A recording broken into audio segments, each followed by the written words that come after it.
Mais uma vez estamos aqui para o nosso estudo em grupo. Hoje temos o capítulo 13, no gabinete do ministro.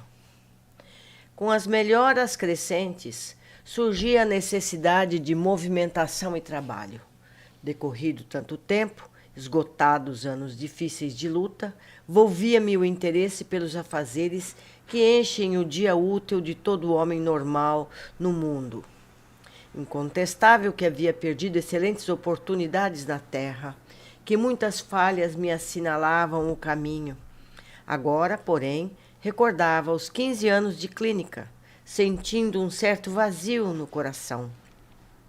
Identificava-me a mim mesmo como um vigoroso agricultor em pleno campo, de mãos atadas e impossibilitado de arcar o trabalho.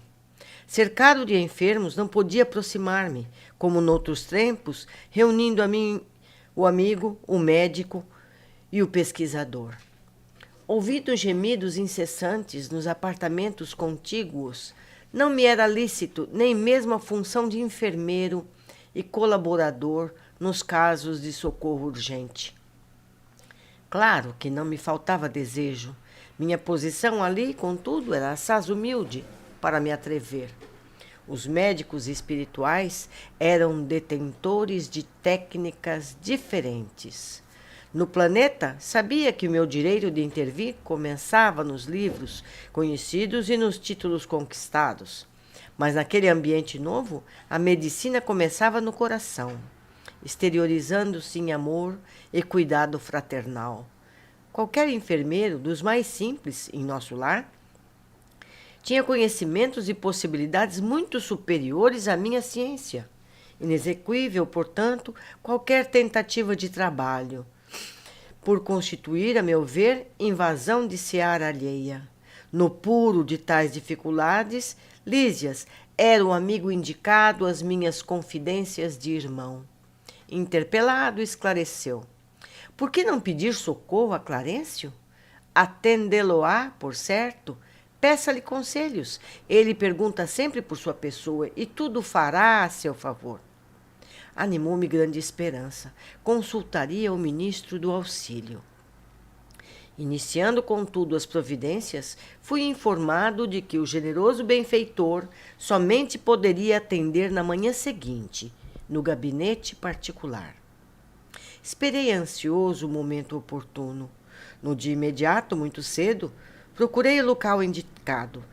Qual não foi, porém, minha surpresa, vendo que 3 pessoas lá estavam aguardando Clarencio, em identidade de circunstâncias. O delicado ministro do Auxílio chegara muito antes de nós e atendia a assuntos mais importantes que a recepção de visitas e solicitações. Terminado o serviço urgente, começou a chamar-nos, 2 a 2. Impressionou-me tal processo de audiência. Soube, porém, mais tarde, que ele aproveitava esse método para que os pareceres fornecidos a qualquer interessado servissem igualmente a outros. Assim, atendendo a necessidades de ordem geral, ganhando tempo e proveito. Decorridos muitos minutos, chegou minha vez. Penetrei o gabinete em companhia de uma senhora idosa, que seria ouvida em primeiro lugar, por ordem de precedência. O ministro recebeu-nos cordial, deixando-nos à vontade para discorrer.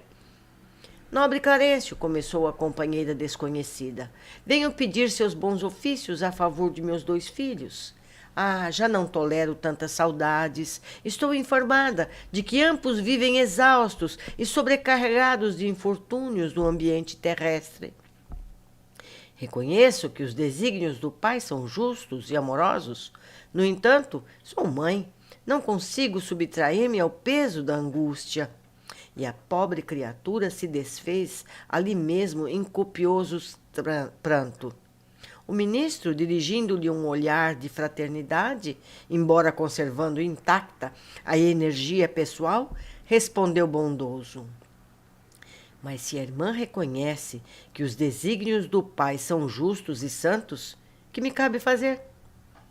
Ah, desejava, replicou aflita, que me concedesse recursos para protegê-los eu mesma, nas esferas do globo. Ah, minha amiga, disse o benfeitor amorável, só no espírito de humildade e de trabalho é possível a nós outros proteger alguém. Que me diz de um pai terrestre que desejasse ajudar os filhos, mantendo-se em absoluta quietação no conforto do lar? O pai criou o serviço e a cooperação como leis que ninguém pode trair sem prejuízo próprio. Nada lhe diz a consciência nesse sentido? Quantos bônus ora poderá apresentar em benefício de sua pretensão? A interpelada respondeu hesitante. 304. Ah, é de lamentar, elucidou Clarencio, sorrindo, pois aqui se hospeda há mais de 6 anos e apenas deu à colônia até hoje 304 horas de trabalho. Entretanto, logo que se restabeleceu das lutas sofridas em regiões inferiores, ofereci-lhe atividade louvável na turma de vigilância no Ministério da Comunicação. Ah, mas aquilo por lá era serviço intolerável, atalhou a interlocutora. Uma luta incessante contra entidades malfazejas, era natural que não me adaptasse. Clarencio continuou imperturbável. Coloquei-a depois entre irmãos da suportação, nas tarefas regeneradoras. E pior, exclamou a senhora, aqueles apartamentos andam repletos de pessoas imundas, palavrões, indecências, miséria. Reconheço suas dificuldades, esclareceu o ministro. Enviei-a a cooperar na enfermagem dos perturbados. Mas quem os tolerará, senão os santos? Inquiriu a pedinte rebelde. Fiz o possível, entretanto, aquela multidão de almas desviadas assombra qualquer. Não ficaram aí meus esforços, replicou o benfeitor sem a perturbar. Localizei-a nos gabinetes de investigações e pesquisas do Ministério do Esclarecimento. Contudo, talvez enfadada com as minhas providências, a irmã se recolheu deliberadamente nos campos de repouso. Era também impossível continuar a ler, disse a impertinente. Só encontrei experiências exaustivas, fluidos estranhos, chefes ásperos. Pois note, minha amiga, esclareceu o devotado e seguro orientador, o trabalho e a humildade são as duas margens do caminho do auxílio. Para ajudarmos alguém, precisamos de irmãos que se façam cooperadores, amigos, protetores e servos nossos. Antes de amparar os que amamos, é indispensável estabelecer correntes de simpatia. Sem a cooperação, é impossível atender com eficiência. O camponês que cultiva a terra alcança a gratidão dos que saboreiam os frutos. O operário que entende os chefes exigentes, executando-lhes as determinações, representa o sustentáculo do lar em que o Senhor o colocou. O servidor que obedece, construindo, conquista os superiores companheiros e interessados no serviço. E nenhum administrador intermediário poderá ser útil aos que ama, se não souber servir e obedecer nobremente. Fira o coração, experimente-se a dificuldade, mas que saiba cada qual que o serviço útil pertence, acima de tudo, ao doador universal. Depois de pequena pausa, continuou. Que fará, pois, na terra, se não aprendeu ainda a suportar coisa alguma? Não duvido da sua dedicação aos filhos queridos, mas importa notar que haveria de comparecer por lá como mãe paralítica, incapaz de prestar socorro justo. Para que qualquer de nós alcance a alegria de auxiliar os amados, faz-se necessária a interferência de muitos em que tenhamos ajudado por nossa vez. Os que não cooperam não recebem cooperação. Isso é da lei eterna. E se minha irmã nada acumulou de seu para dar, é justo que procure a contribuição amorosa dos outros. Mas como receber a colaboração imprescindível, se ainda não semeou nem mesmo a simples simpatia? Volte aos campos de repouso, onde a se abrigou ultimamente, e reflita. Examinaremos depois o assunto com a devida atenção. Sentou-se a mãe inquieta, enxugando lágrimas copiosas. Em seguida, o ministro fitou-me compassivamente e falou: Aproxime-se, meu amigo. Levantei-me hesitante para conversar. E nisso termina esse capítulo. O que nós pudemos observar? Primeiro, o trabalho no plano espiritual, como na Terra, também temos que desenvolver atividades, lembrando sempre que a Terra é uma cópia do plano espiritual. Lá há tudo o que temos aqui, porém, melhor. 2. Técnica diferente. André já havia percebido que os tratamentos médicos do plano espiritual eram bem diferentes do que ele aprendeu na Terra. Lá, o amor é a primeira das técnicas de cura.